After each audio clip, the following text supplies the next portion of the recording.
were mastering engineers I would send my records to when I was producing were just insanely helpful people in, I don't want to say transitioning, but, whenever I had a question about anything that they did, they had no problem telling me what they did and in detail. And if I had a question about it, like they weren't like cagey about it at all. And even when I was transitioning into a mastering engineer too, when I had a question about a piece of gear or, what something sounded like, they would, talk my ear off about it. And it wasn't like they were,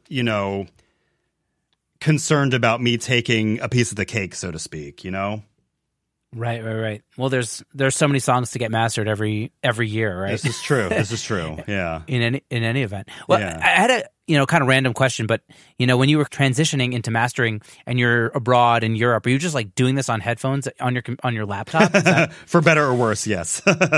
Really? Yeah. And you were able to make it work? I was, yeah, definitely. So my a producer I worked with often, Sean Mercer, who also worked at the studio with me here in Baltimore, was sort of my second set of ears. So I would send him, and often I sent him mixes or masters, I'm sorry, to say, hey, is this sitting right to you? Like, does this sound okay? And he's like, I would say he's the brother I never had. He's just like, he's such a great person to bounce ideas back and forth with. So yeah, my in my world of as a mastering engineer, I do like to collaborate, not necessarily like on the music itself, but the process, most definitely. Nice. Yeah. So that was able to give you like a second set of ears, like maybe back in studio with speakers and kind of say exactly, saying like this works, or this is kind of weird in the upper mids, or watch that like stereo thing happening with the guitar, or yeah, definitely. Would you say that mastering on headphones is totally a doable feat? Like if somebody had no budget but they were interested in getting into mastering, could they just like get a really good pair of headphones and just do it in the box? I think so. I do. Yeah. I mean, I feel like you could do mastering with, there's a way that a lot of people say you have to do it, but I also kind of feel like if you have pretty good conversion and you have a set of speakers that you just know really well, I think, you could be a successful mastering engineer.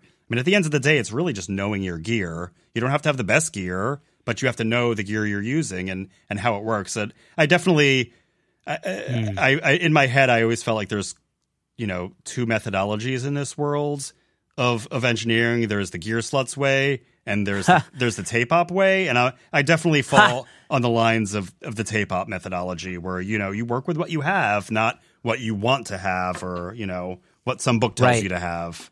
Yes. Well, I love that. Yeah. I feel like people so often procrastinate doing something creative until they have that piece of gear.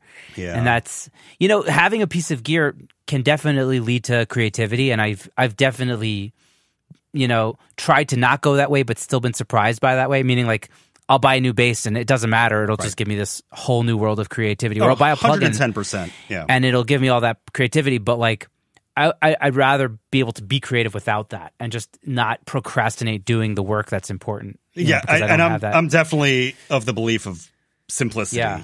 Absolutely. Yeah. Yeah. If I'm doing a mastering session and there's a record I'm working on and every insert is on, which rarely happens, but something's wrong. Like I shouldn't need to use 8 pieces of gear to get the song to sound good. Right. I totally feel that. Yeah. So I was looking at pictures on your website and you have these crazy speakers, and at first I thought they were like ATCs with something else on top. I didn't know what was going on. Tell me about your monitoring setup, because I've never seen anything like that. So it's interesting. So they're Tyler Acoustics. He's in now putting me on the spot. I think he's in North Carolina. He's been developing these mastering speakers, audiophile speakers for decades. And so what you see the woofer up top, but there's also a woofer on the bottom as well. I think it's another 8 at the bottom, underneath the mid range cone. So yeah, they're kind of immense. They're huge. Yeah. Yeah, it's a little ridiculous, but they're incredible. I love them. I remember when they came on this pallet from UPS Freight. Sean Mercer, the guy I was talking about before, he came over and like helped me. bring these gigantic refrigerator boxes. There were two of them into the studio and laying them on the side and pulling them out. And it was almost like giving birth to this, speaker as we were like trying to finagle this gigantic 300-pound speaker out of this box. And, we're two, he's pretty like ripped, but I'm this like, weakling. And it's just like, it would have been like really funny to like have a video down on us, like pulling this speaker out of the box. It's like, yeah. That's hilarious. Yeah, no, they're wonderful speakers. I spent a lot of time researching speakers, and there were a couple guys that I liked where they were going with their masters. And, I read reviews, and I was just going into it kind of blind. It's not usually how I go about things, but I lucked out, and I'm insanely happy with these speakers. I don't know that. Yeah. So, and before that, I had some Amphions that I also really liked, but didn't really do it for me in terms of mastering. They weren't full range speakers. Right. They didn't get as low. They definitely didn't get as low. So I needed subwoofers, and that just, it was just a whole train wreck of getting those things to sound good with the Amphions. And at the end of the day, I wasn't doing as much mixing, which I feel the Amphions are more suited to. Right. So, yeah, it was the best decision I ever made. Wow. Amongst all of the gear were those speakers. I mean, some people spend they're not cheap speakers, but they're also not like, the $40,000 speakers. But yeah, no, when I got these speakers, I started to hear things that I had never heard before in records that I'd been listening to for 20 years. Wow. And it's not just on the bottom end. It's also like in the mid-range. It's everything. Yeah. It's everything. Yeah. I mean, definitely the bottom end, but, absolutely. All around. Yeah. Yeah. You probably had to put in a ton of bass traps to get like that kind of, speaker sounding flat in that room. Eh? Yeah. I mean, you can't really. The irony of my room is I have so few 90-degree angles in my space. But there are, I'm looking around my room right now. There's bass traps everywhere and some diffusers. Yeah. Yeah. Acoustic treatment is crazy for mastering, I feel like. Oh, absolutely. Yeah. No, go on. I'm sorry. Oh, no, go ahead. Oh, I was just going to say, like, what do you think is like, I don't know, the bare minimum to get started with mastering, like in terms of acoustic treatment? Because getting that like kind of situation with those kind of speakers and that much treatment is like, I don't know that there's like a budget time per se. I mean, a lot of it's, once you get your, the space set, with your walls and whatnot, just metering it and seeing what your room looks like. And then based on that, putting in traps and then figuring out what works best. It's a lot of trial and error. Yeah. So you did a lot. It's like a lot of it was like DIY. You didn't hire like an acoustician. No. I mean, I built enough studios where I knew what I was doing with that. And I had a bunch of real traps as well from the old studio. And then I built a lot of them myself. Yeah. With my wife. Yeah. So cool. Are you referencing a lot before, during mastering, anything like that? Referencing other tracks, or is it kind of all in your head? Yes and no. I do reference, and oftentimes artists will give me references. But yeah, no, I have a Spotify mix reference playlist that I often pull from, and it's pretty like diverse. It's like the first song on it's "Walk On By" by Isaac Hayes, and "Head, Shoulders, Knees and Toes" by Sylvan Esso. Baby's Coming Back by Jellyfish, Carrie by Joni Mitchell. Like it's all over the place. Shellac by Black Ass. There's a Brian Eno song, a Trans Am song, Charlie XCX. Like it's all over the place. But yeah, I like references. Well, I think what's cool about mastering engineers is that they kind of work on every genre usually because they're just working with, because it's a much shorter process. You kind of just get the whole gamut of the genre field, That's true, yeah. And it's interesting you say it that way because I remember, working with bands, you're working with them for days, if not weeks, and it's this like heady relationship, and it's taxing on your soul to a degree, and there's only so much you can kind of give, and I used to make this joke that, and no disrespect to people who are lifelong bartenders, which is awesome. But I always made this joke that, I'd love to retire and become a bartender because, your sort of relationship and your transaction of business is like 3 minutes. Person comes up to the bar, sit down, they say, hey, I want a gin and tonic with a twist of lime.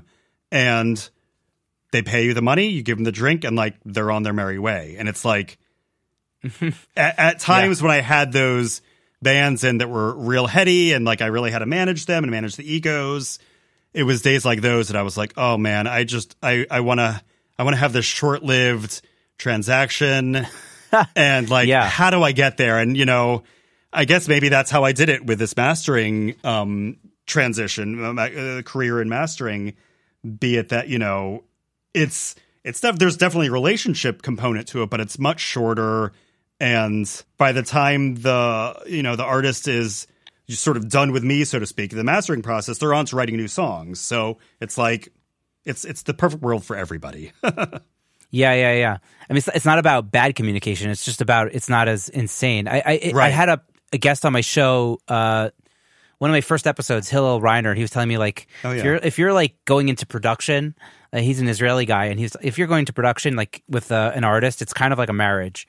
Or maybe it was someone else, because I think maybe a couple people even said this on the show. But it's like a mini marriage, and that's a lot of a thing to sign up for. And totally, you get like all the biorhythms, like when they're going to the bathroom, like like when they start getting cranky because they haven't had their blood sugar high enough. Like absolutely. Yeah. And it's like, I got enough of that with my 2 kids and my wife, like, and managing, other people's, and it's like, there's a bit of, psychologist being a producer, and, you kind of have to like, it's, pretty ego driven with any bands, any instrumentalist in a band as well, composers. I mean, it extends outside of, rock bands too. It's like you could be a composer, you could be, I didn't limit myself to just music too. I did voiceover work or, editing books, like all of that stuff.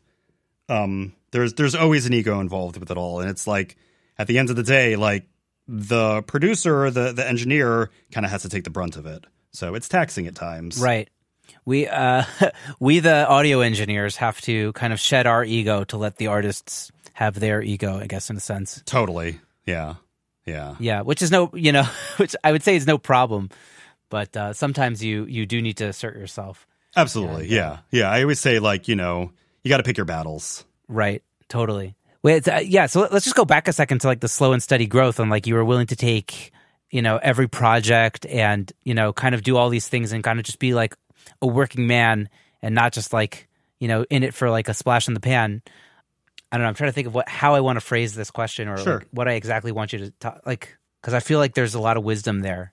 Yeah, I mean, for the most part, as far as growth goes, and I know there are a lot of engineers out there that only want to work in one genre or whatnot, and that was also another conscious decision I made once I took the leap into running a studio full time, was that I love every genre of music. There's very little music I don't like, and I wanted to be able to work with artists in all of those genres.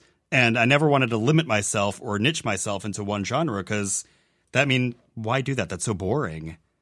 Right. Yeah. There's a lot of guys and gals that will like, they'll just jump genres every couple of years in terms of like production, because like otherwise you get pigeonholed. Absolutely. And that just terrified me. And, that might be one of the reasons why I have been able to sustain, working with such a diverse group of, musicians and composers and whatnot. It's like it hits like it's just amazing the breadth of all the different kinds of musicians I've gotten to work with over the years. It's not just like I'm sitting there working with, indie rock bands, which is fine. Like I love indie rock, but if I was doing it every day, I would shoot myself. Like that's just ridiculous. Like I need to hear other styles of music. And I think because I was able to sort of, I don't even know what the word is, but like open myself up and pivot and do different things, I was able to grow as a studio and, have that slow growth and be, viable as a business. and as an engineer. I mean, countless amount of,